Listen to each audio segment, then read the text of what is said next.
Olá a todos, bem-vindo nas aulas da evolução e diversidade da vida na Terra. Essa aula, depois da aula das células, né, sobre a evolução das células, então a gente deveria também mencionar o vírus. O vírus, pelo conceito da vida, como a gente viu na outra aula, Uh, ele é um caso fronteiriço, né? Porque ele tem vários atributos que são ligados à vida, mas não todos, né? Por exemplo, ele não pode sozinho se reproduzir, né? Ele precisa uma ajuda de um hospedeiro. Mas como ele assim invade os hospedeiros, então ele causa muitas vezes sim, doenças severas, às vezes mais leves, às vezes mortais. Então seria bom também mencionar esse, esse agente infeccioso, né? Então, o nome do vírus vem do latim, vírus, né? Que significa ou veneno, ou toxina, né? Ou fluido viscoso também, né? Então, aí se define como um pequeno e infeccioso parasita celular, né? Obrigatório, né? Simplesmente não existe vírus que não é parasita, tá? E dentro do hospedeiro, ele consegue se sozinho replicar,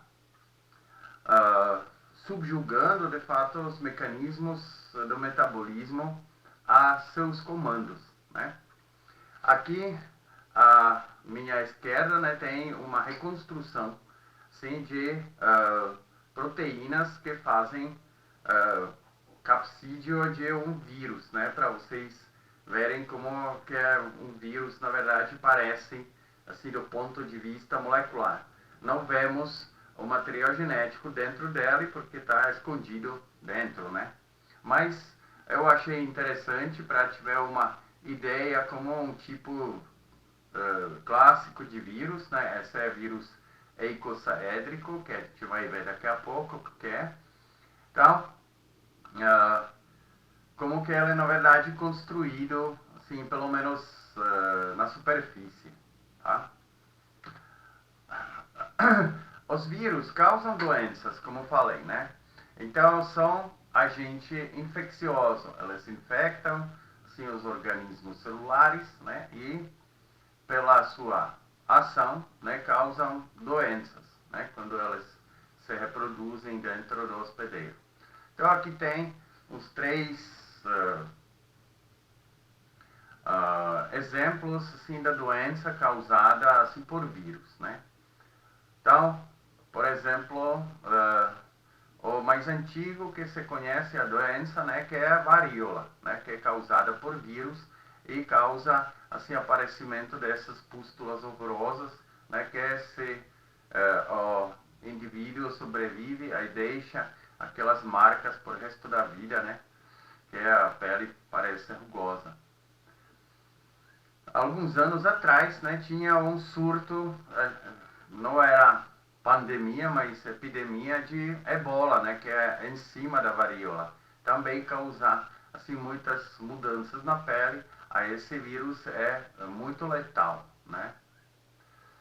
Não posso também não mencionar a doença de Covid-19, né, que a gente está se encontrando ainda na pandemia causada por esse vírus, né, que é coronavírus SARS-CoV-2, né? Então,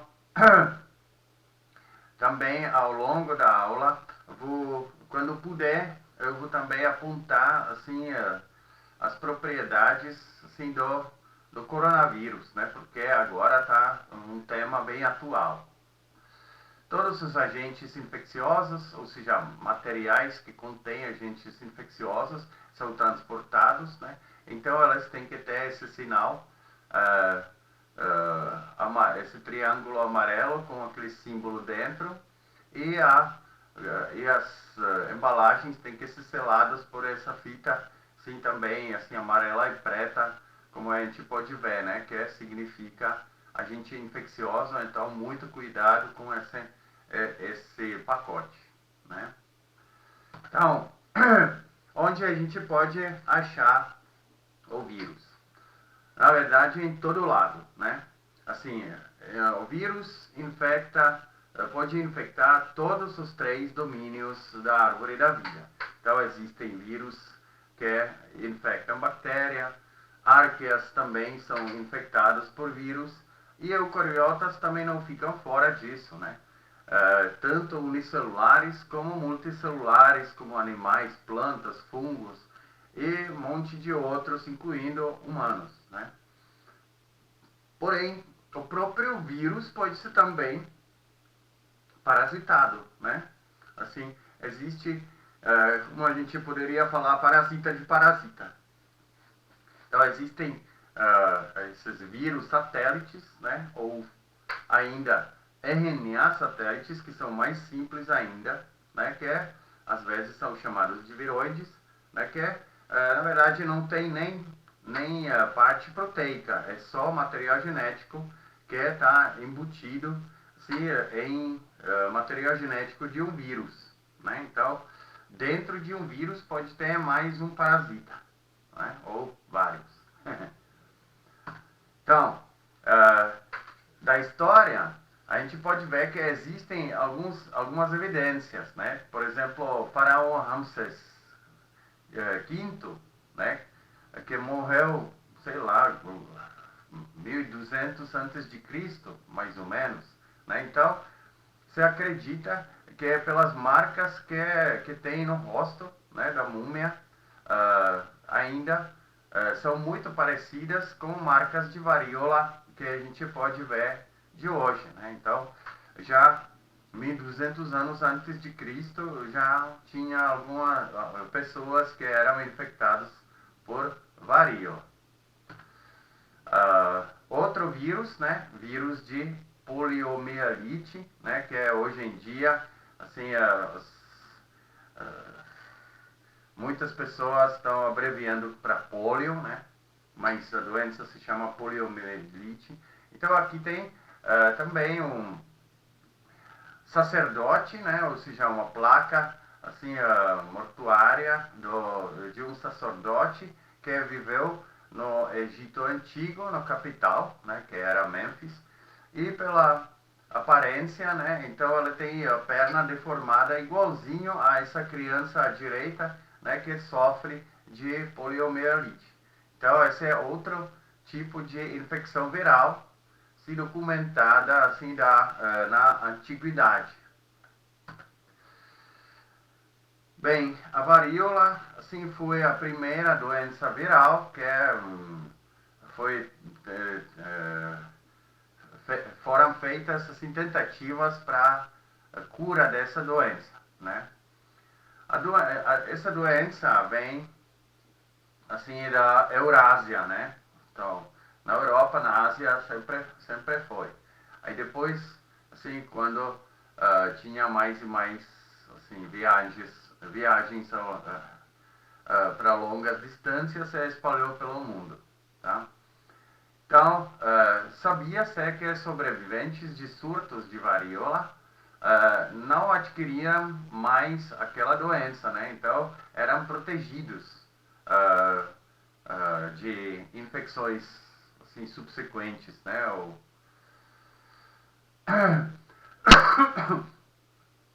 Posteriores.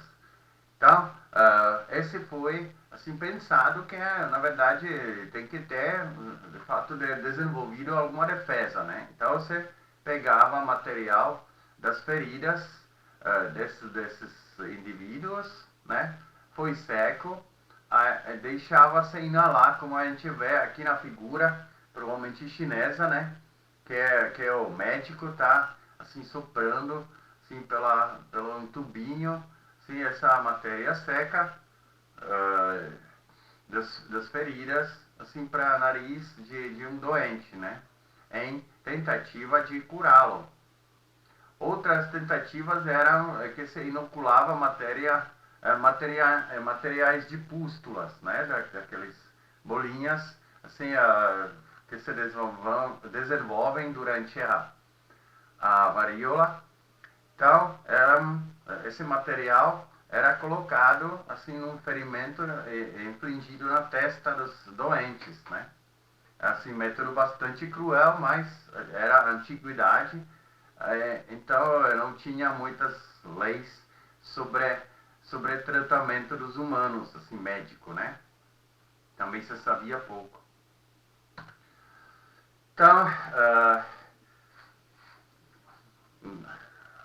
no 1796 foi de fato feita a primeira, como a gente poderia já considerar uma primeira vacinação, né? Também num modo bastante assim inaceitável assim nos dias de hoje, né? Foi feito de fato essa vacinação, o experimento foi feito numa criança de 8 anos. Como que foi assim a vacinação feita? Se tinha uma ordenhadeira, né? Ordenhadora, né? Que é aquela que tira leite das vacas, e ela tinha lesões nas mãos, né? Essa Sarah Nemes, que a gente ainda sabe o nome dela. As lesões nas mãos delas eram assim feitos pela contaminação da varíola que o gado que ela ordenhava tinha, né? Então, esse Edward Jenner, né? Então ela pegou esse material e inoculou, na verdade, essa varíola de gado, né? Que em inglês se chama cowpox, né? Em menino de 8 anos. E depois de um tempo, ele assim tinha que fazer a prova, né? Então infectou o menino com a própria varíola humana, né? Que em inglês se chama smallpox. Então esse também é um método bastante cruel, né? Que hoje em dia é impossível assim tratar assim os seres humanos. Mas o resultado foi muito positivo, né? Porque o menino não desenvolveu a doença, né? Então ele foi protegido por aqueles provavelmente anticorpos que a ordenhadora fez contra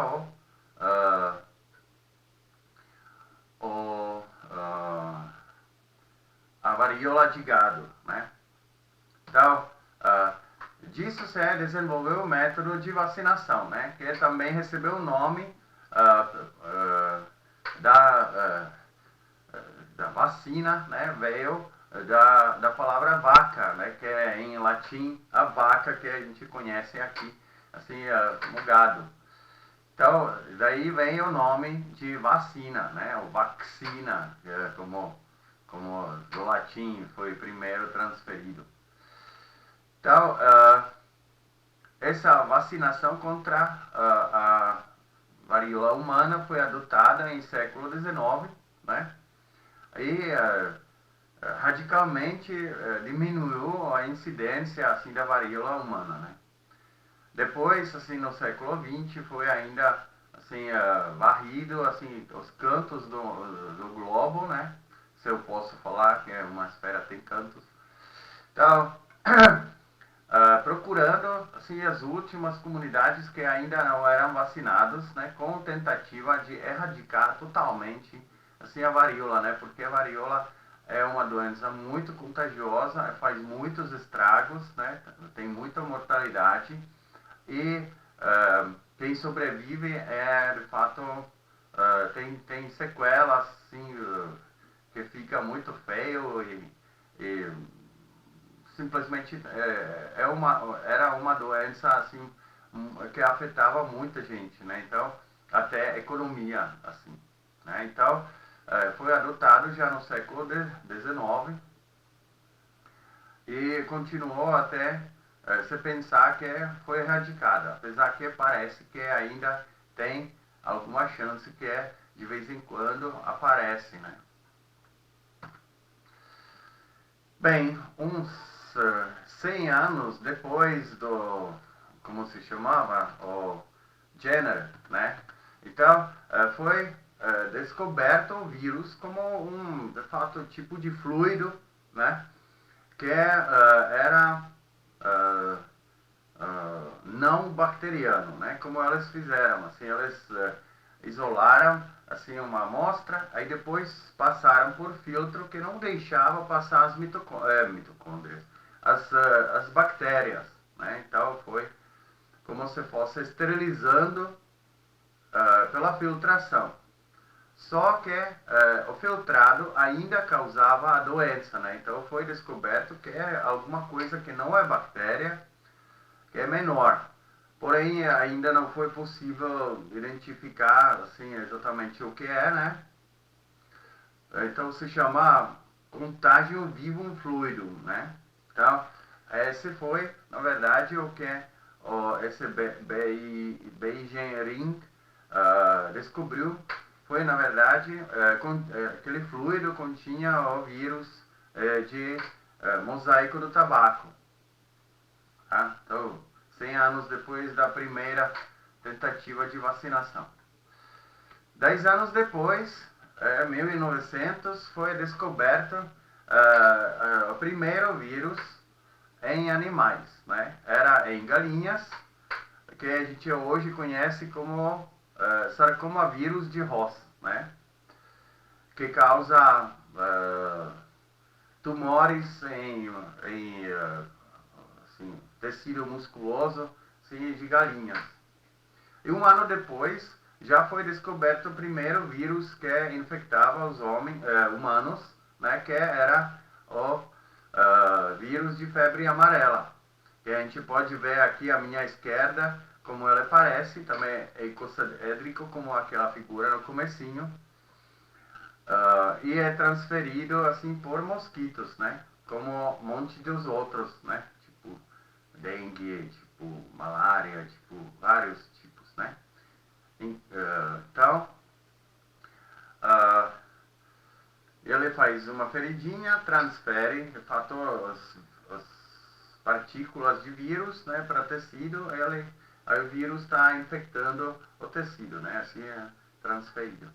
A febre amarela se origina na África, né, só que foi, assim, eu não sei pela escravidão, né, pela assim, entrega dos escravos, foi transferida para América do Sul, né, que também achou sim, as condições perfeitas naquela parte mais tropical, né, como nem na África. Então até hoje, assim, a febre amarela acontece na América do Sul, né, porque se espalhou bastante. Eu, por exemplo, quando eu fui pela primeira vez aqui para o Brasil, né, eu tinha que ser vacinado contra a febre amarela, mesmo que na Europa essa doença não existe. Aí foi obrigatório. A pandemia, né, ou epidemia mais conhecida de doença causada por vírus era aquela famosa gripe espanhola, né, que aconteceu assim mais ou menos 100 anos atrás, né, 1918 a 19.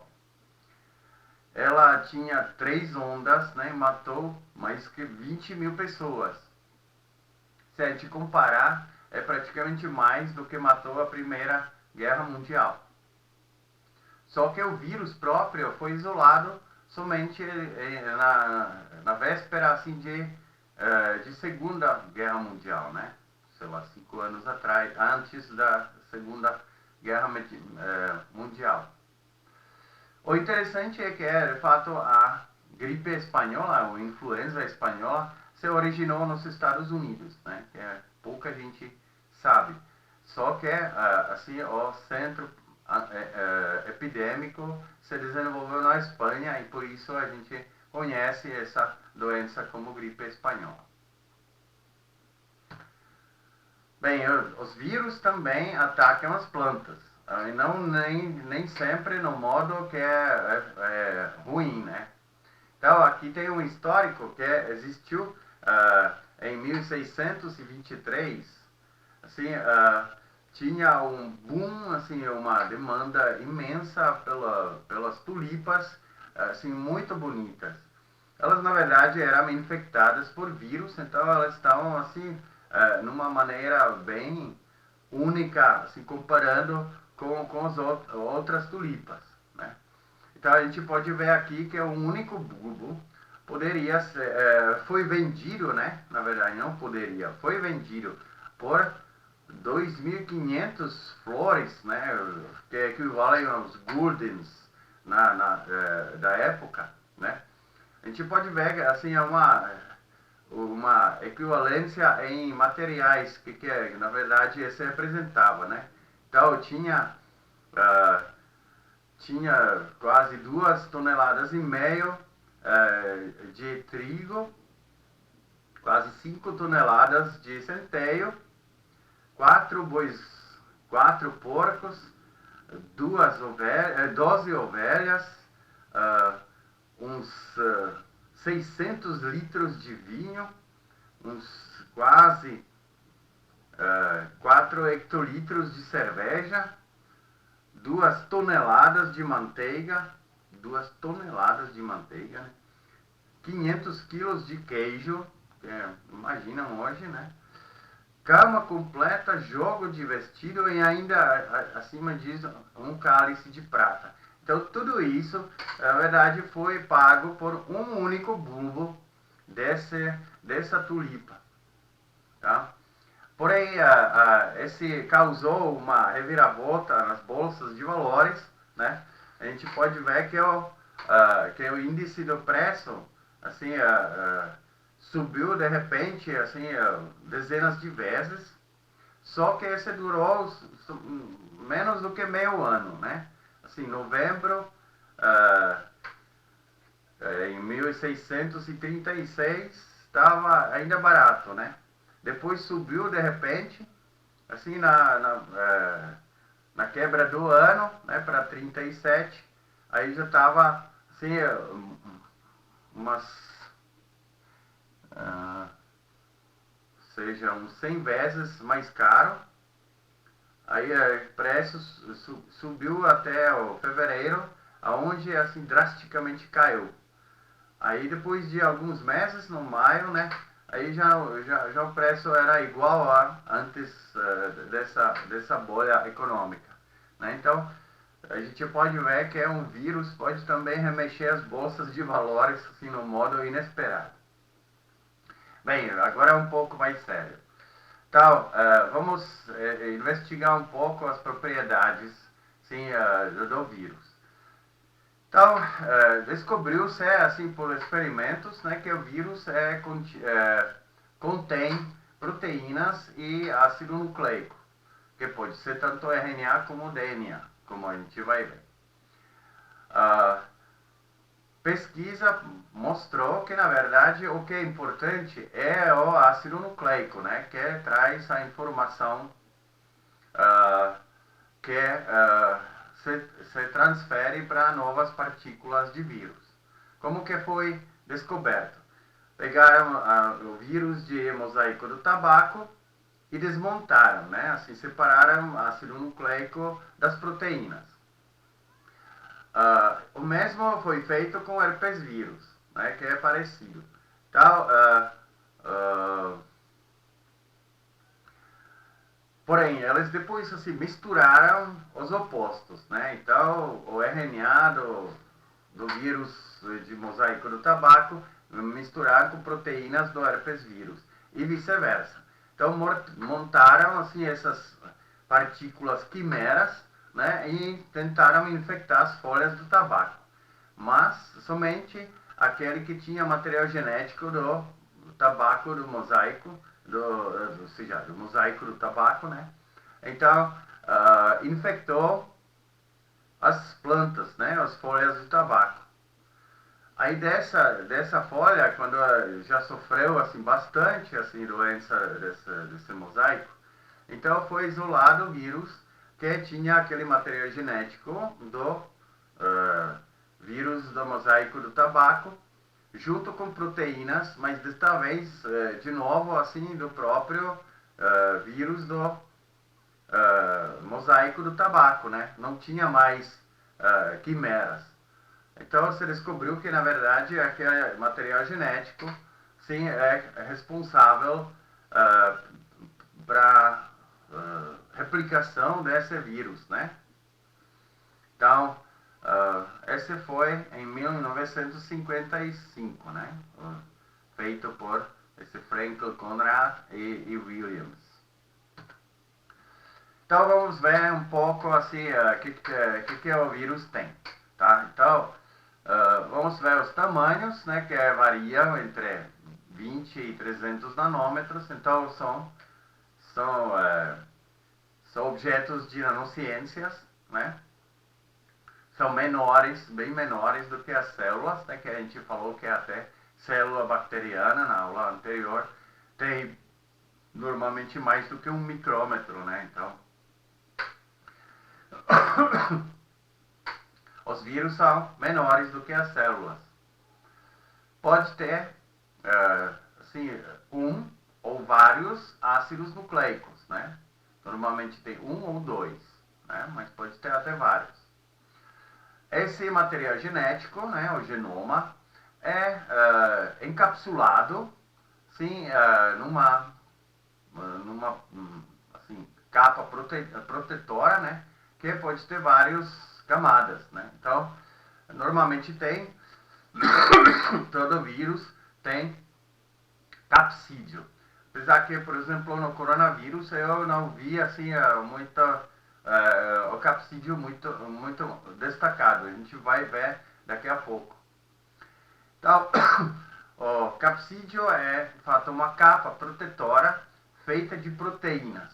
Proteínas, tá? Então, ela contém esse material genético e protege ela. Nem todo, esse tem todos os vírus, né? Tem que ter um material genético e capsídeo. Alguns têm ainda um envelope, né? Que é normalmente feito de uma membrana, significa uma camada bicamada lipídica, que na verdade, retirada do hospedeiro, né? O próprio vírus não faz, mas ele arranca um pedaço da membrana da célula hospedeira e usa. Né? Aí lá se estabelecem várias proteínas e glicoproteínas que a gente chama de peplômeros ou espículas. Então são umas moléculas que facilitam detecção, adesão e infecção viral, né? Então são expostos, como, por exemplo, aquela proteína spike que é no coronavírus e que se liga à superfície da célula hospedeira, né? Que a gente vai ver ainda num slide separado. Bem, o tamanho, como eu falei, né? O vírus, a gente pode ver que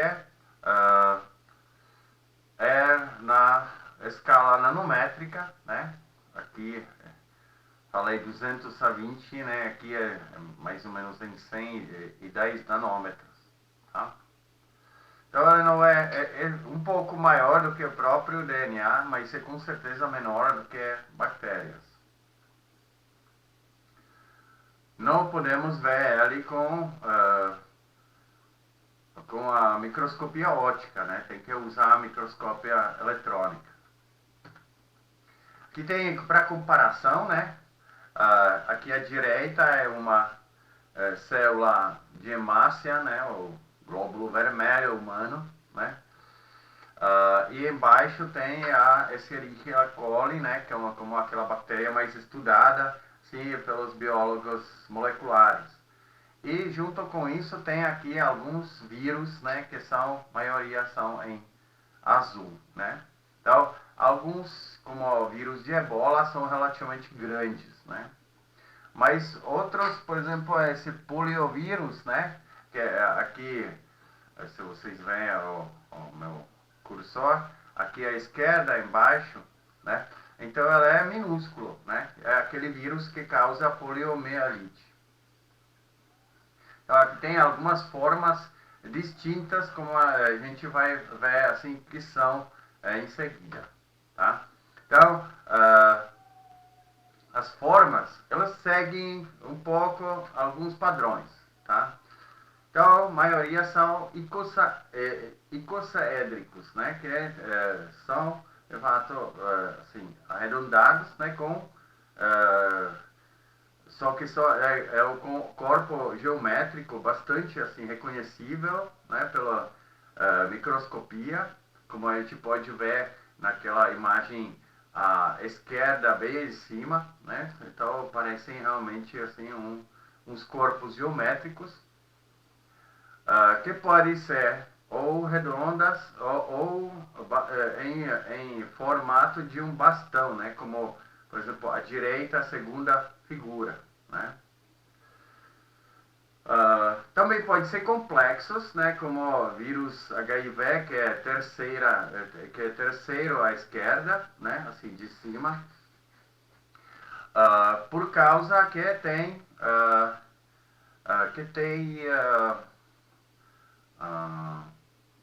uma envelope, né? Porém também pode ser como aquele bacteriófago T4, né? Que está assim aqui a imagem colorida à minha esquerda em cima daqueles icosaedros, né? Assim, então elas parecem uma nave alienígena, né? Tem aquele icosaedro e tem uma haste com perninhas, né? Então parece que pousou uma nave alienígena na célula. A gente vai se definir um pouco mais sobre isso. Além disso, existem uns vírus que são cilíndricos, né? Que são assim não tem nada a ver com o icosaedro. É um bastão assim fino e longo, como a gente pode ver na figura em preto e branco, assim lá primeira à direita, né, que é aquele vírus do mosaico do tabaco. E tem um monte de vírus que são irregulares, assim, por causa do envelope, né, como, por exemplo, aquele HIV, tá? Então, o material genético que a gente encontra no vírus é praticamente toda a possível combinação do que o ácido nucleico pode ter, tá? Então, pode ser ou RNA, mas pode ser também DNA, tá? Agora, os dois tipos de ácido nucleico pode ser fita simples, né, que aqui é expressa como single strand, SS, né, ou pode ser dupla fita, né, DS, assim, double strand em inglês. E por fim, a molécula assim do genoma pode ser linear, né, ou pode ser também circularizada, né, pode formar um anel. Então, são praticamente todas as combinações são permitidas, menos uma, né? Não existe RNA dupla fita que seria circular. Esse não existe, é a única variante que não existe. Mas o resto pode ser combinado de qualquer jeito, né? Pode ser RNA simples fita linear ou circular, o DNA, todas as possíveis combinações, tá? Então esse material, né, obviamente contém informações sobre a replicação do vírus, né? Então, e tem que destacar que hoje em dia os vírus são únicos, né, que podem usar o RNA como armazém do material genético, né, da informação, né? Todos os seres celulares usam DNA. Apesar, como a gente se falou já na outra aula, pode ser que foi o vírus que inventou o DNA.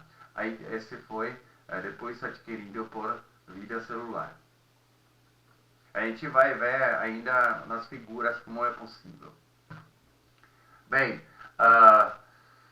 Vamos ver, então esse foi um pouquinho sobre material genético. Tá? Agora, sobre a envelope, ou seja, sobre as capas, né? Então, primeiro o capsídeo, não o envelope. Envelope é membrana, capsídeo é proteico.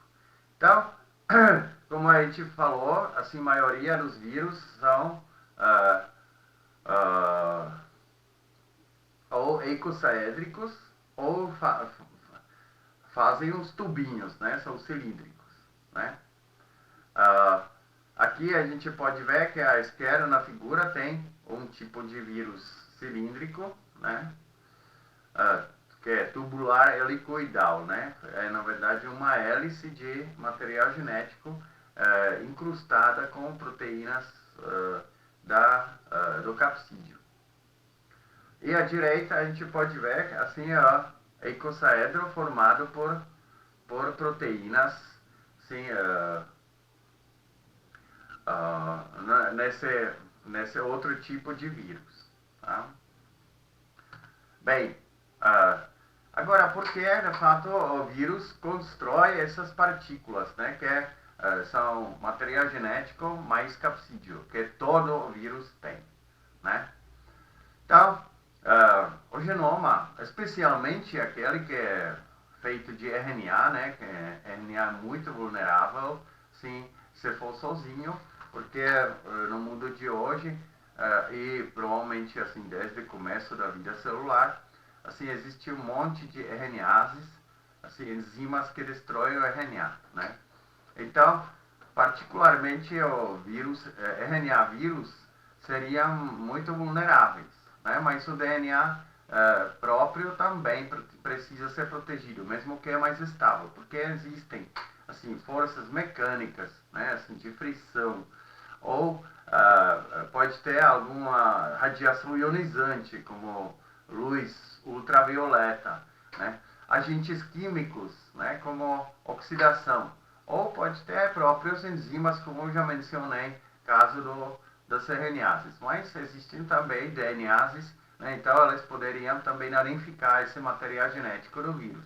Então, para isso, precisa uma capa, né, um capsídeo que protege esse material genético.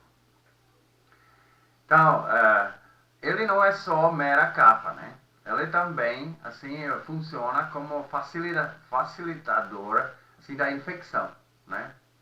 A gente pode ver aqui que é DNA sozinho, DNA, né, que é mais estável, consegue infectar menos do que uma célula por 1 bilhão das moléculas adicionadas, né? Então, é muito ineficaz, né?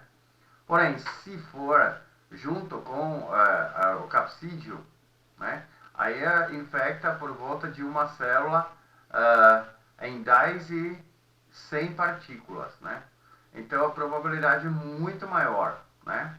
Sim, praticamente 10 a 100 mil vezes mais do que se não tiver o capsídeo, né? Então, é muito mais facilitado por presença de capsídeo. Então, essa é a estratégia, por isso é comum, né? Por isso todo vírus tem material genético mais capsídeo, né? Porque assim é a vida assim do vírus, né? Ou vida, se eu posso chamar assim, é bem mais fácil, né? Então, e a partícula é de fato um arranjo simétrico, né, de macromoléculas, como a gente vai ver, que realmente são umas maravilhas de arquitetura molecular. Tá?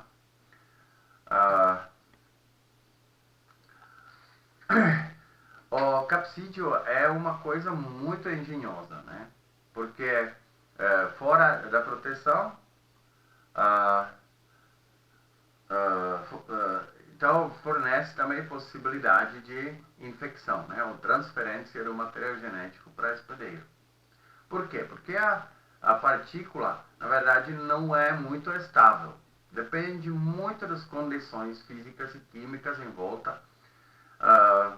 que é, se por exemplo mudar um pouco de pH, isso facilita a construção da partícula ou desmontagem, né? Num pH um pouco diferente, tá? Não é permanente, sim. Tem partes móveis, né? Assim, as proteínas têm seus movimentos e pode ter partes móveis como aqueles naves alienígenas, né? Então, ainda essas proteínas do capsídeo, se não tiver a envelope, né, onde essa função é colocada mais para fora, pode ser detectado assim a célula hospedeira. Se for assim sinalização positiva, né, aí ocorre a infecção. Então, o capsídeo também sim tem essa possibilidade, né, que funciona de fato como container ativo, que assim detecta o hospedeiro apropriado, né? Aí fornece, assim, ou faz a invasão do material genético, mas nem todo o material genético ainda entrou na célula, aí já pode acontecer, assim, a replicação do vírus, né? Então, essa é muito assim, interessante no capsídeo. Então, como que é, assim, naqueles bastões, né? Assim, o capsídeo é helicoidal. Então, como falei, existe um ácido nucleico, que pode ser DNA, pode ser também RNA, e ele fica na forma helicoidal, né? E entre as voltas são incrustados assim subunidades proteicas, né? Que na verdade cobrem aquele material genético, né? Então protegem. E tem formas variadas, né? Que pode ser assim mais fino, mais grosso, né? A hélice pode ser flexível ou rígida, né? Pode ficar como tubo ou pode ter um final fechado, né? Assim, essas são variantes desse capsídeo helicoidal. Aqui tem uma outra figura que é do vírus do mosaico do tabaco, né? Assim, colorida, que mostra também assim a reconstrução do vírus a partir de modelagem molecular, né? Que é realmente assim as subunidades de proteínas aqui em azul, sim, realmente parecem, né? A superfície delas. Como que é possível se a gente vai ver uma volta assim dessas subunidades de capsídeo? Então elas têm partes no interior que são carregadas positivamente, como é aquela parte azul, né, ou negativamente, como é a parte vermelha. Então, esse na verdade faz com que essa subunidade gruda corretamente sim, no ácido nucleico que é carregado negativamente, né? Então, aquelas partes azuis positivas, elas grudam assim no ácido nucleico e assim as voltas são separadas justamente por aquela parte negativa dessas proteínas, né? Então, assim se organiza que realmente assim fica uma hélice bem definida, né? Como que o vírus faz isso? É uma coisa assim muito complexa, né? Aqui estou mostrando assim, uma visão básica, né? Que na verdade se formam assim mais ou menos uma volta assim daqueles proteínas de capsídeo que são ligados ao RNA que penetra para dentro, né? Aí começa a se organizar. Aí vem a outra parte que senta em cima, né? E o DNA, o RNA, né? Passa de novo por buraquinho e assim se estica, estica, estica e sempre aquele laço está atraindo novas e novas assim, voltas das proteínas do capsídeo, né? Aí quando a volta senta, né? Aí o RNA, o DNA se arruma naquela volta e o laço se move assim mais para cima para receber mais uma volta assim de proteínas de capsídeo. Então, esse foi sobre esses bastões, né? Aqueles vírus helicoidaus, né? Então, agora vamos falar um pouco sobre capsídeo icosaédrico, né? Então, icosaedro significa assim, um corpo geométrico com 20 faces, né? Icosa em grego significa 20, né? Então, são triângulos equiláteros, né? Que significa que os ângulos nos vórtices sempre são 60 graus, né? É uma das formas ideais, né? Como tetraedro, cubo, né? E assim por diante. Então, essa é a maior, né? Por que o vírus escolheu essa? Acho que não se sabe, mas é mais arredondada, né? Ou seja, mais parecida com a esfera, né? Assim, esse corpo que tem um monte de eixos de simetria, que a gente pode ver aqui na imagem embaixo, né? Que tem, na verdade, 8 eixos de simetria. Provavelmente é por causa que assim, as formas que se aproximam um pouco assim, à esfera são mais estáveis, né? Sempre foi. Então, aqui tem alguns exemplos, né? O poliovírus, rotavírus, adenovírus. Adenovírus, por exemplo, foi usado na vacina de Sputnik, né? Sputnik 5, né? Não é Sputnik V, mas Sputnik 5, que é produzido pelos russos, né? Então, eles pegaram esse vírus, o material genético, inativaram, apesar que tinha reclamações assim das organizações tipo Anvisa, né?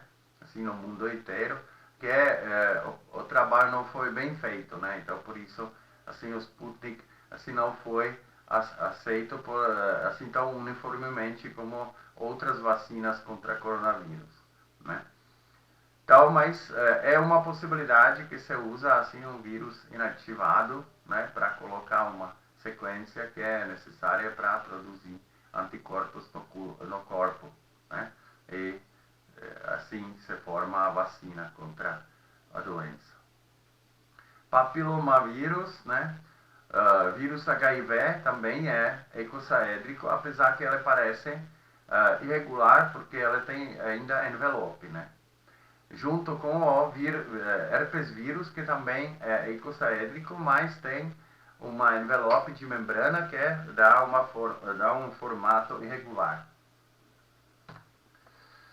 Bem, como que é construído? Aqui tem o monômero, né, de fato, da proteína do capsídeo icosaédrico, de vários tipos de vírus, né?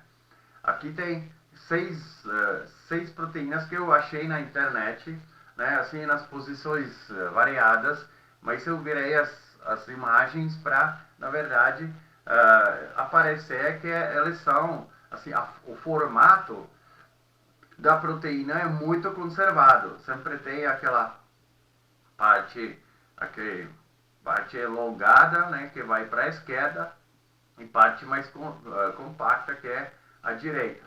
Então, sempre tem esse. Esse é por causa que, de fato, montagem do vírus precisa esse tipo de forma para se chegar a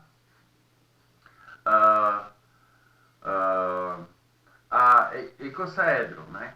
Então, essa similaridade não foi identificada nos vírus tubulares helicoideis, né? Então, só naqueles icosaédricos. Bem, como se monta, aqui tem várias figuras, né? Da direita para a esquerda, assim, mais complexas, né? Então, a direita, em cima de mim, mostra, assim, essas proteínas, como elas se arranjam, né? Assim, que interagem entre si, tá?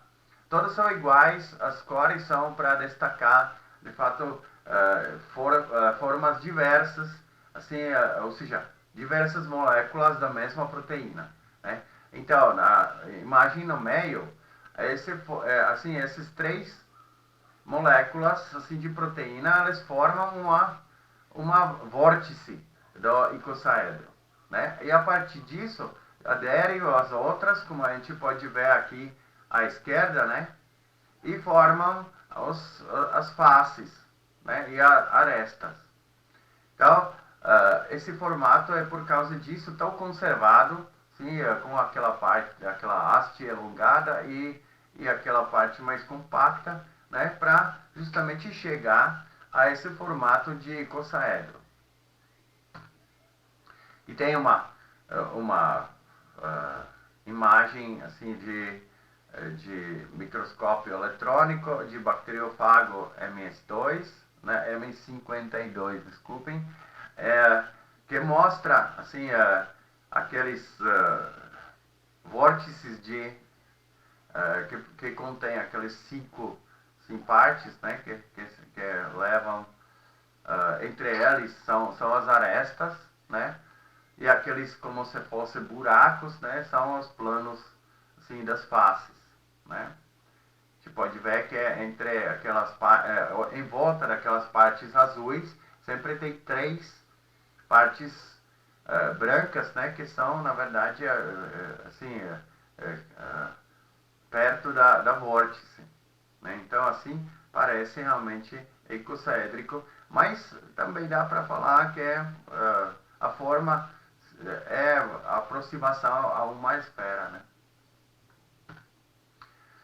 Bem, essa esfera é interessante que para ser construída perfeitamente, ela precisa um material genético dentro.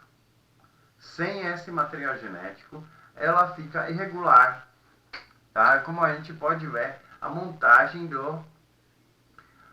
da partícula em cima é sem o RNA, desta vez, né? Que faz o genoma desse vírus. Então, em cima, ele tem irregularidades. Embaixo, não. A gente pode ver aquele pentagrama mais ou menos no centro, um pouquinho para cima, né? E os outros pentagramas, assim, são do lado, né? Por exemplo, lá em cima e mais para a direita daquele pentagrama bem visível. Então, material genético é absolutamente necessário para montagem correta desses capsídeos icosaédricos. Bem, alguns vírus têm aquelas partes móveis. Elas são emprestados ou roubados, né, da célula hospedeira. Não é exatamente o vírus, né, que produz isso, tá?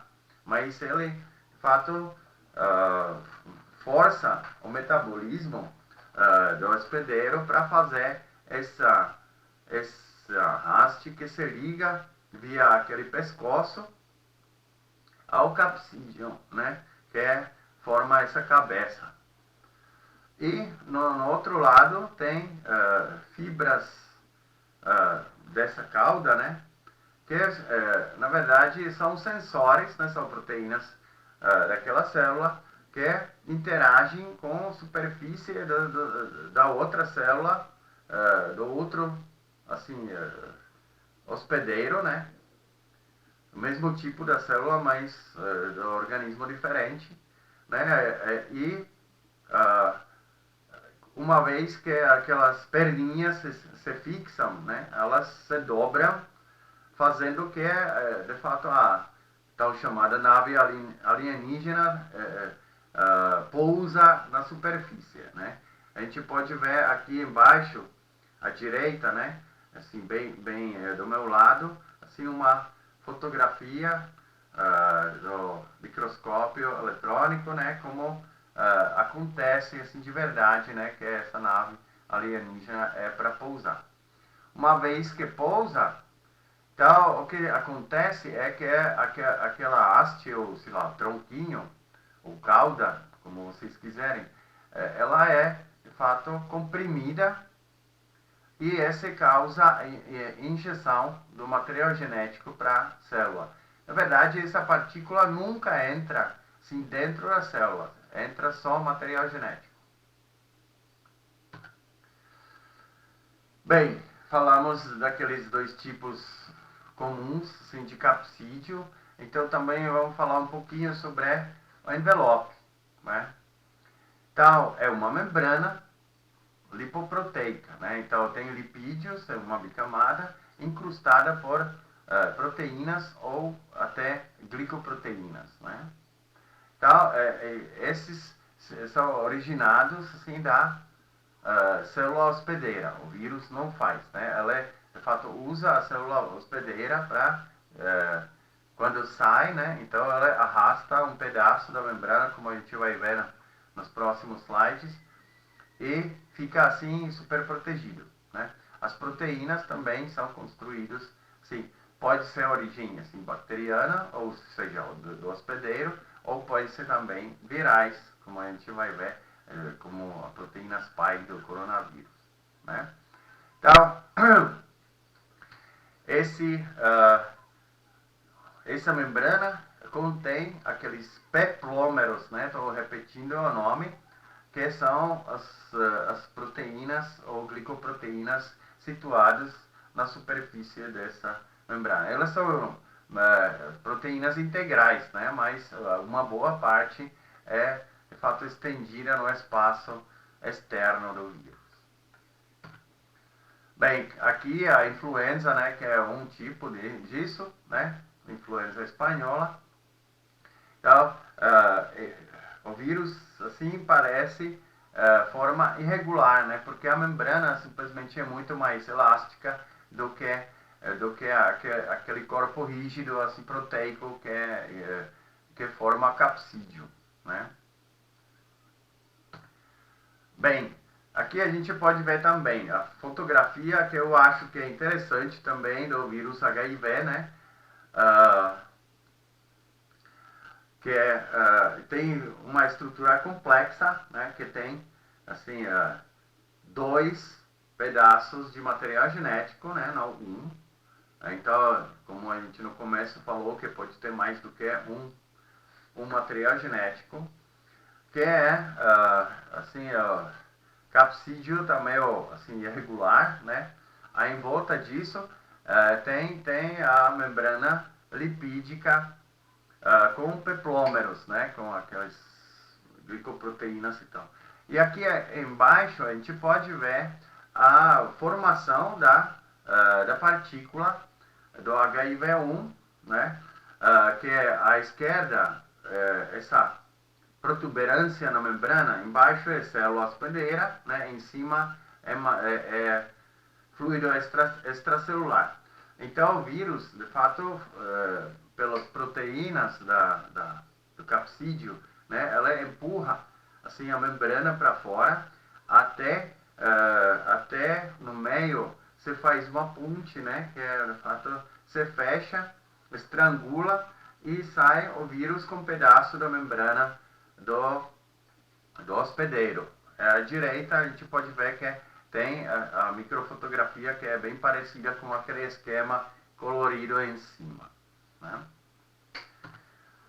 Pois é, agora o coronavírus, né? O coronavírus, ele tem, de fato, RNA, né? Helicoidal, e nele é aderido, de fato, o capsídeo junto com o envelope, né? Então, não está super definido o que é capsídeo, que é envelope. Para mim, um pouco surpresa, né? Mas eu também, assim, a virologia não é exatamente o meu mais forte, né? Então, também essa palestra palestra é um pouquinho assim, mais básica do que poderia ser, né? Então, mas tudo bem, assim a gente pode ver como que aqui tem dois esquemas, assim, de duas fontes sobre o SARS-CoV-2, né? Que SARS vem daquela síndrome aguda de insuficiência respiratória, né? Aí esse vírus é coronavírus 2, né? Porque o primeiro seria aquele SARS, né? Que a gente conhecia já antes da pandemia do coronavírus. Também faz a insuficiência respiratória, só que é outro tipo ou seja, outra espécie do vírus, né? Então, hoje a gente pode ver um pouquinho aqui em cima de mim sobre o mecanismo como o coronavírus infecta a célula humana, né? Então, a célula humana expressa essa enzima conversora de angiotensina 2, né? Sim, que é abreviado como ACE2. Então, essa é proteína que é responsável, essa enzima interage com proteína S, ou seja, aquela proteína spike, né, como os ingleses batizaram. E, porém, essa interação é muito mais facilitada se aquela serina protease transmembrana 2, né, expressa por gene da nossa célula própria, TMPRSS2, né? Então, ela, na verdade, cliva um pedacinho da proteína S no vírus. Aí, assim, essa proteína spike se liga ao ACE2 mais facilmente, ou sei lá, com maior eficiência. Então, se chama que essa serina protease, né, faz tal chamado priming da proteína S, que assim se liga com maior eficiência a ACE2, e uma vez ligada, se faz aderência do vírus, né, que pode fundir a membrana da envelope dele, ou do envelope dele, com a membrana da nossa célula, injetando o material genético para dentro das nossas células e começa o Covid-19. Né? Então, um pouquinho sobre esse coronavírus que está atrapalhando nossa vida atualmente. Bem, como que é o ciclo de vida desses vírus? Tá? Então, como tem uma gama de diversidade, né, a gente se falou que pode ser combinação quase qualquer de RNA ou DNA ou simples fita ou dupla fita ou circular ou linear, né? Realçando que não existe assim RNA dupla fita circular, né? Isso não existe. Aqui tem, sei lá, várias maneiras como esses vírus se podem assim, replicar, né? Então, a primeira corresponde ao jeito como o coronavírus se replica, porque ela tem RNA, fita simples, positiva, significa aquela fita que realmente codifica a informação genética, né? A fita que seria complementar, né? A gente chama de negativa, porque é complementar, né? Ela não codifica aqueles proteínas diretos, ela tem que ser reescrita para fazer aquela fita positiva, né? E daí você pode, de fato, produzir as proteínas, por exemplo, né? A expressão. Então, esse RNA simples, com fita simples com fita positiva, né? Então você replica via assim, caminho de RNA, porque eles já têm a informação então já pode expressar, pode, por exemplo, entrar em contato com o ribossomo e as proteínas, aquelas 4 que coronavírus tem, podem ser produzidas, né, de vez. Como se produz o material genético, a gente vai ver nos próximos slides, né? Que se tiver a fita negativa, que é segunda aqui quadradinho verde, né? Então se também replica via RNA, num modo um pouquinho diferente, que também a gente se mostra. RNA dupla fita já tem as duas, né? Então uma pode ser diretamente usada para sintetizar assim, as proteínas e outra pode ser diretamente usada como molde do material genético, assim, de novas partículas. Porém, existe também, aqui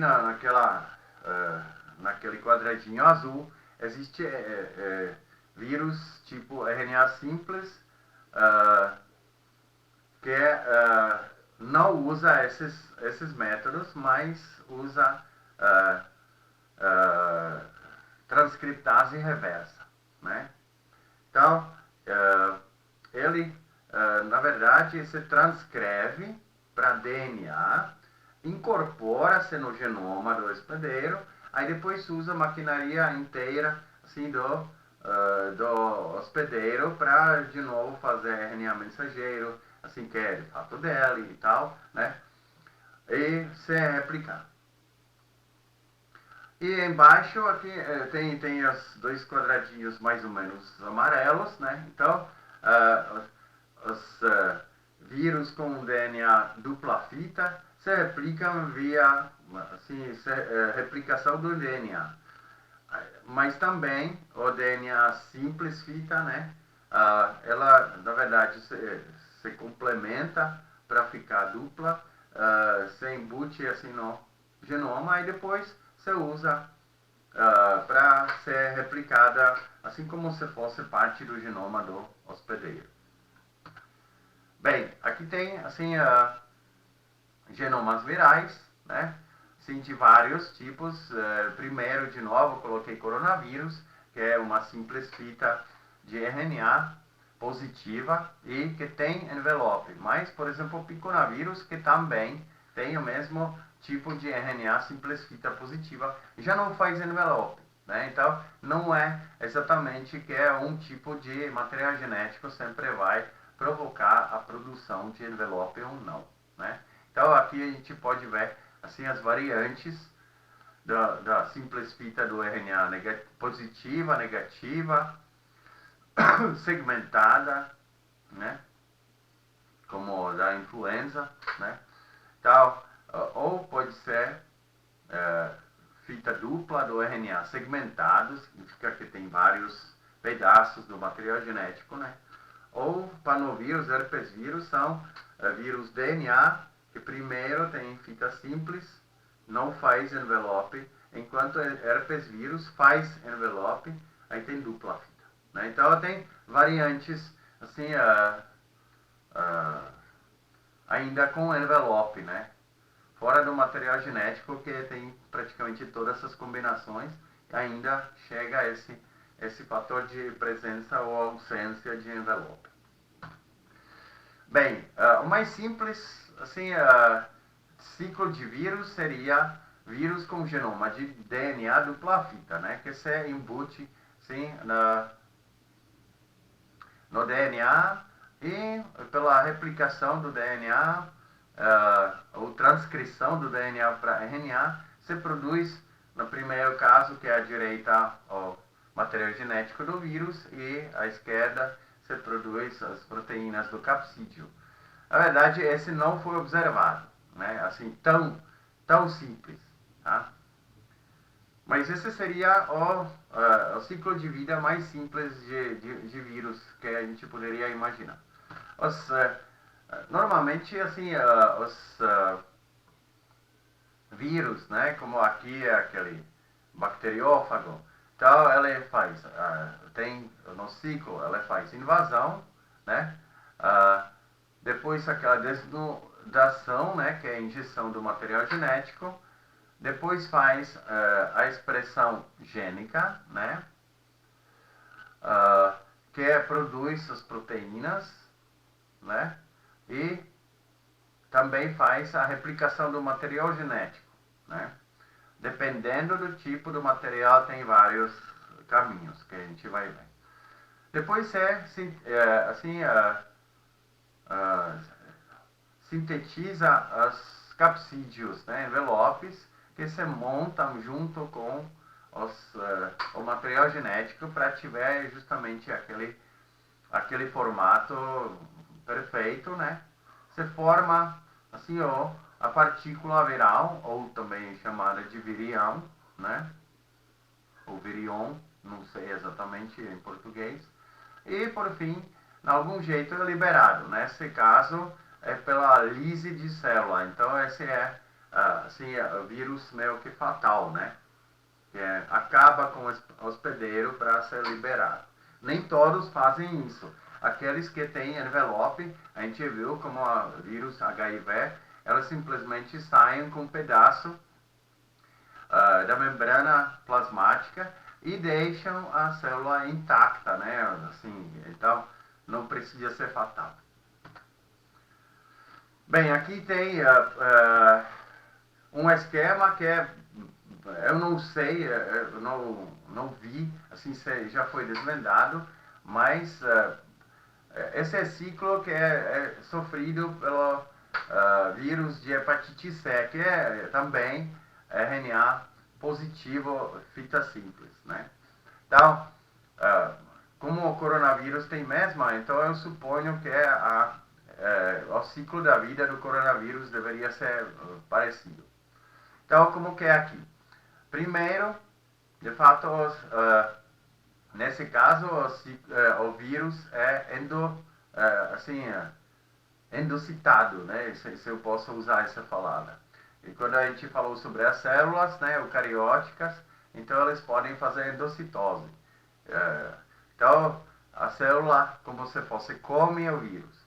O vírus se desmonta, né, e tem aquele RNA fita simples positiva. Significa aquela pronta para que contém informação sobre as proteínas. Então, aqui embaixo, né,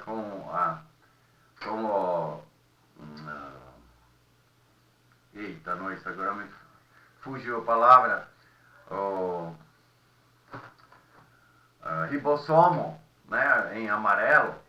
Então, ela pode pegar esse RNA tal como é e usar como RNA mensageiro e produzir as proteínas, né? Caso do coronavírus seria aquela proteína S, M, nucleoproteína e mais uma que esqueci o nome. Agora, como se replica o material genético, né? Então tem essa fita positiva, na verdade, se for replicada, ela vira assim fita negativa, né? Se reescreve, né, o material genético usando fita positiva. Então, a primeira fita fica negativa. Essa fita negativa pode ser usada como molde para a produção de um monte de fitas positivas, que junto com as proteínas vão montar assim, os virions, né, ou partículas virais, que podem ser expelidos via exocitose, né? Que assim, nesse caso é feito assim que as partículas virais chegam ao aparato de Golgi, que é justamente assim para exportar proteínas para fora da célula, né? Além de exportar para a superfície. Então, nesse caso, o vírus usa essa exportação via aparato de Golgi, né? E é expelido para fora, deixando a célula também assim não destruída. Tá? Bem, como a gente poderia classificar os vírus, já que não é vida celular, né? Então, eles não são presentes no nenhum domínio da vida, né? Ou pelo menos não parece, né? A gente vai ver que existe alguma exceção que é uma coisa incrível. Então,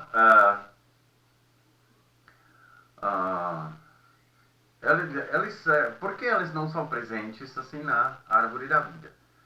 Porque a árvore da vida é feita a partir de RNAs ribosomais, né? Se vocês lembram, sim, da outra aula.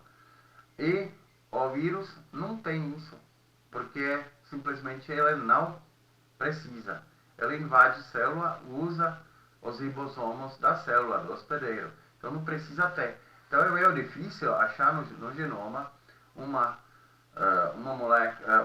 gene, né, que é, ou uma sequência que viraria esse RNA mensageiro ribossomal, que serviu para construir, ou seja, eles são vários, né? Então, ele servia para construir a árvore da vida. Então, isso é impossível, né? Então, agora, ainda a situação é mais bagunçada, né? Que vírus pode ter genes próprios ou até roubados dos hospedeiros, né? Sim, com o tempo. Então, às vezes parece que tem alguma coisa em parentesco, mas na verdade não é. É uma transferência horizontal, né? Assim, da célula para vírus. Então, não dá para usar isso também, né? Então, assim, os vírus não se ajustam nem nos sistemas de classificação biológica, ou seja, séries celulares, né? Então, com essas dificuldades, apareceram dois sistemas de classificação, né, feitos como sistema hierárquico por Wolff, né, e colaboradores em 1962, que usam os princípios linneanos, né, para fazer essa classificação. Então, eles estabeleceram assim: filo, classe, ordem, família, gênero e espécie. É muito menos, né, do que era naquela classificação filogenética que a gente usa hoje, assim, dos organismos vivos, né? Então aqui tem só, na verdade, seis categorias taxonômicas, né? Então, o que se considera assim de propriedades em comum? Tipo de ácido nucleico, né? Então, se é vírus RNA ou vírus com DNA, né? Forma, a simetria do capsídeo. Então, já também dá para dividir, né? Esse não vai sofrer problemas como classificação aristoteliana, né? Assim, a divisão lógica, né? Isso realmente reflete assim a estratégia do Linneu, né? Presença ou ausência do envelope é de novo uma coisa que pode ser usada, que não vai sofrer aqueles defeitos da divisão lógica. E tamanho da partícula viral também é possível usar. Então tem vários, assim, como se fossem propriedades, né? Que podem ser usados para classificar esses vírus, tá?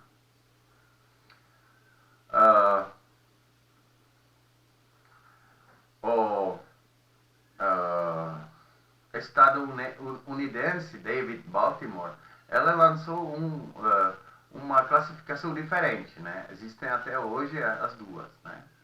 Então, o Baltimore baseou assim, a classificação na enorme diversidade dos genomas virais, né? E estratégias como se replicam, né? Isso é diferente, tá? Significa quem usa DNA ou quem não usa DNA, assim, para se replicar e assim por diante, né? Porque DNA vírus pode usar DNA, não precisa, né? Normalmente usa. RNA vírus não precisa usar DNA, mas pode, usando assim transcriptase reversa, né? Então, esse foi o jeito que o Baltimore usou para, de fato, estabelecer algumas classes, assim, que acho que são 12 classes, assim, de Baltimore, como isso, depois inúmeras subclasses, né? E que ela, assim, em que se baseou? Ela pensou, todo vírus tem capsídeo, né? Então, todo vírus tem que chegar a um estágio onde precisa fazer tradução, tá? Sim, a informação genética tem que ser traduzida para a proteína. Então, esse dá para considerar como se fosse um tipo de RNA mensageiro que o vírus produz. Esse todo mundo tem que ter, tá? Então, ela baseou a classificação nesse jeito, assim, como que, de fato, esse RNA mensageiro é alcançado, assim, desde forma original do vírus, né? Para ele conseguir fazer as proteínas de capsídeos. Bem, então esse é o esquema dele, né? Que é aqui, assim, o esquema original, né? Que eu achei a figura, então eu acho muito legal, né? A coronavírus está aqui à direita. Vamos ver, assim, o esquema um pouco mais elaborado, né? Ou seja, é o mesmo, só que já não é feito assim no retrovisor, assim, com o próprio mão do Baltimore, né? Então a gente pode ver que aqui tem mostrado 7 classes, né, do Baltimore. Então não eram 12, 7. Eu falei que não sou virólogo muito fundado, tá? Então me perdoe. Então, ele está vendo que é, por exemplo, vírus de DNA dupla face, dupla fita, né? Você simplesmente usa a maquinaria como de sempre, assim, o hospedeiro usa, né? Porque é um pedaço de DNA. Então, transcreve a parte complementar, né, fazendo o RNA, que tem a informação genética, e depois ser usada como RNA mensageiro. Segunda classe já tem vírus que tem só fita simples, mas isso também DNA, né? Então o que ela faz? Ela primeiro tem que reescrever, ou seja, deixar o hospedeiro complementar, assim, a fita simples com a fita complementar, virando fita dupla. Aí depois o processo é igual como na classe 1, né? O vírus DNA, RNA que tem dupla fita, ela pode, na verdade, usar essa maquinaria também direto, né? Agora, as fitas simples de RNA, né, como aqui a classe 4, é do coronavírus, por isso também tudo assim, na figura está realçado em vermelho e na tabela também, né? Então, o que elas fazem, né? Elas podem usar a fita dela, assim, para fazer um complemento, né? Que é negativo. Esse complemento depois pode ser usado para produzir o RNA mensageiro, ou que serve tanto como material genético como para a produção das proteínas. Por que ela usa isso? Porque assim, de fato, se replicar várias vezes a fita positiva, já vai ter mais material assim na forma de fita negativa, né? Então também assim, esse vai ser uma amplificação que no segundo passo vai ter um monte de RNA mensageiro que é na verdade igual àquela molécula original do genoma do vírus, né? E aqui a gente pode ver os outros, eu não preciso explicar tudo que vocês podem ver, assim que está escrito aqui, né? Para não ficar muito longo. Bem, aqui tem a classificação dos vírus, assim, pela ah, pelas aquelas ah, em cima, né, aquela parte marrom. Então aquela árvore é feita pelo wolf, né? E última linha nessa primeira parte, né? Tem as classes de Baltimore que correspondem assim à classificação do wolf, né?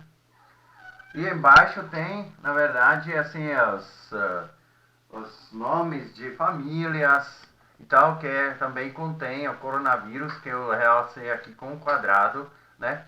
E as propriedades, né? Tem polimerase ou não tem, qual é tamanho da partícula, né? Aí qual é tamanho do genoma, né? Então, para vocês terem uma uh, visão, né? Agora estou vendo que a minha câmera está atrapalhando um pouco a direita, mas coronavírus está visto, né? Então, tá bom. Se vocês quiserem ver, assim, no outro dia tem esse slide, assim, na palestra completa. Bem, aqui tem uma outra, assim, variante, né? Assim, desta vez é em círculo, onde de fato as partes mostram dentro, né? Mostram assim a proporção, quantos vírus são daquele tipo e que estratégia elas usam para se reproduzir, né? E em volta tem os nomes assim, das famílias dos vírus. A Coronaviridae, né, é uma família aqui à esquerda embaixo, né, que pertence àquele RNA fita simples positiva, né, como a gente pode ver. Bem, agora, vírus é um ser vivo? O problema é que eles não têm atividade metabólica, né, fora da célula hospedeira. Significa não tem atividade metabólica própria, né? Não come, então não capta de nutrientes, né? Não utiliza energia. Ela, na verdade, subjuga a maquinaria do hospedeiro e é o hospedeiro que se esforça utilizando energia, né?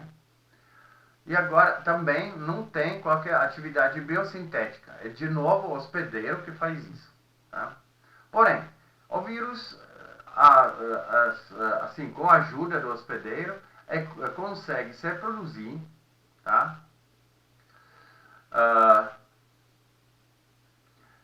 Mesmo que não é exatamente a mesma maneira como as células fazem, mas é parecido, né? Tem capacidade de invadir células, interagir com o aparato metabólico, né? E subverter o metabolismo celular para se replicarem. Significa ele tem algum tipo de atividade. Não é que ele é totalmente inativo, né? Ele não tem metabolismo, mas ele pode interagir com a célula para invadir e subjugar os processos a favor dela, né? Então, como a gente poderia definir o vírus? Tá? Então, são talvez organismos acelulares que se replicam dentro de uma célula hospedeira usando a maquinaria metabólica dela, né? Para formar novas partículas virais. Essas partículas depois transferem o genoma de um hospedeiro para outro, né? Então, é uma definição bem vaga, né? Mas assim, aparece que poderia ser chamado um organismo acelular. Apesar que esse se infere um pouco do conceito da vida, né? Bem, da onde se originou o vírus, né? Então, como a gente vê de novo, né? Os vírus, de fato, invadem assim, todos os domínios da vida celular, né? Então, tem à esquerda tem as bactérias, né? As vermelhos, no meio são as árqueas. Então, tem vários tipos de vírus que invadem as árqueas, né? E tem também vírus que invadem os eucariotos, né? Aqui à direita. Então, às vezes até parece que tem alguma transferência horizontal, como é entre bactérias e árqueas, né? o vírus pode pular, de fato, de um domínio para outro. Apesar que esse ainda não é certo, né? Bem, tem três hipóteses como o vírus se originou. A primeira é que ele coevoluiu assim com a vida celular. Significa que ele poderia ser presente antes ou do lado, né? Então, por isso aqui na figura à esquerda, né, tem que aparecem aqueles três domínios que surgem do Luca, né? Hoje em dia esse já deveria ser que o cariota deveria ser praticamente dentro das árqueas, né? Mas tudo bem. O que a figura mostra que em volta desses três domínios, em volta do Luca, já tem assim uma esfera que é vírus coevolui com a evolução da vida celular, né? Para sempre ficar pronto para invadir as células que já com a evolução são modificadas, né? Então, a segunda hipótese é que poderia ser uma célula que foi reduzida, perdeu, sei lá, a maioria das funções, porque se ela parasita, né, ela não precisa, tá? E terceira é que poderia, de fato, um pedaço do genoma assim, de um ser celular assim, escapou, né? Assim, como se fosse assim, saiu assim do genoma da célula e ficou autônomo, né? Então, essas são as três teorias. A gente pode ver aqui como elas parecem, né? Então, à esquerda é que aquela célula em mais verde, né?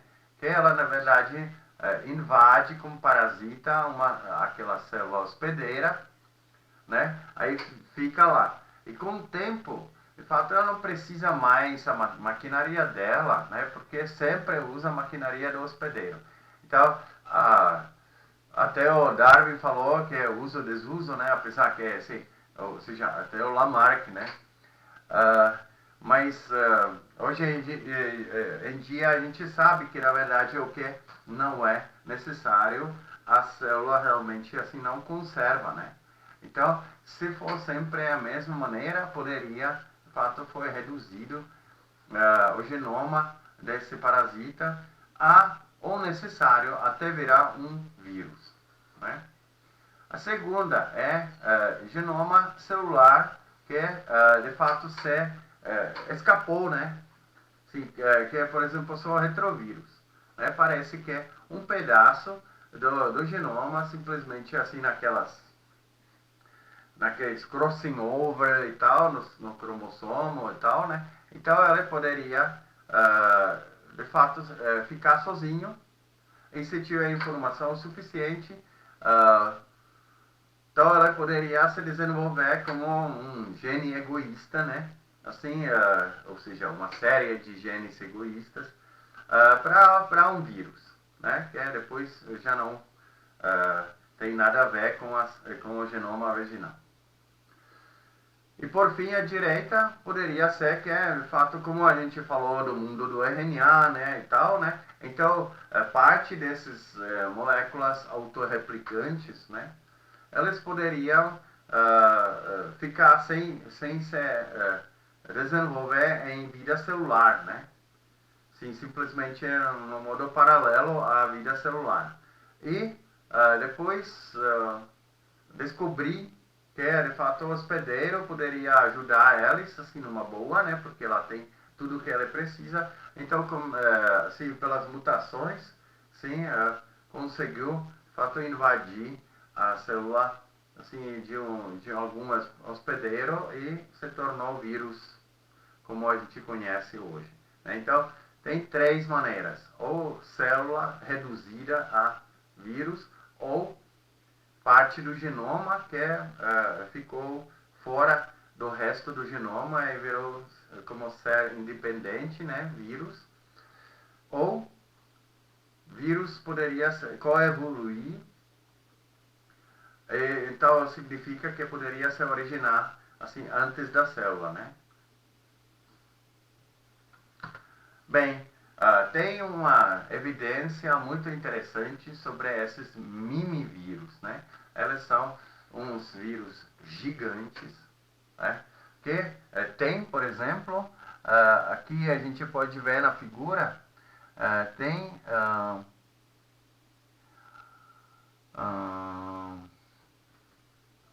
até algum tipo de RNA ribosomal, ou seja, um gene que codifica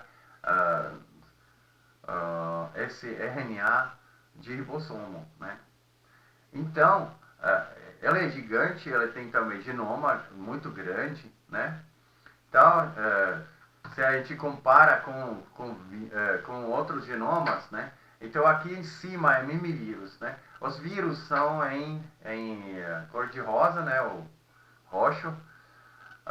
E bactérias estão em azul, né? Então, a gente pode ver que mimivírus tem genoma gigante, assim, comparando com os outros vírus, né? E comparável com os genomas bacterianos, né? Tem alguma redundância, como que foi visto aqui, né? Tem, ela codifica 900 proteínas, né? Mais que 900. Aí tem genes adicionais e tem 10% de DNA, assim, junk DNA, né? Significa aquele DNA redundante que não codifica nada importante para ela. Nós temos 98%, mas ele já tem 10%. Então, essa é uma coisa. E já que ela codifica o RNA ribosomal, então foi possível incluir o mimivírus na árvore da vida, como a gente vê aqui em cima em vermelho, né? Então, ela é perto de eucariotas, tá? É muito interessante, né? Que assim, foi possível, fazer a árvore filogenética. Aquele número 100 significa que é aquele nó onde se destaca o mimivírus, é 100%, assim, na modelagem sempre dá esse resultado, né? Então a gente pode ver que mimivírus, que aquela teoria de célula reduzida ao vírus é verdadeira, né? Porque o mimivírus comprova isso, tá? Bem, sobre os outros a gente não sabe tanto, então não inclui aqui para a aula não ficar tão grande.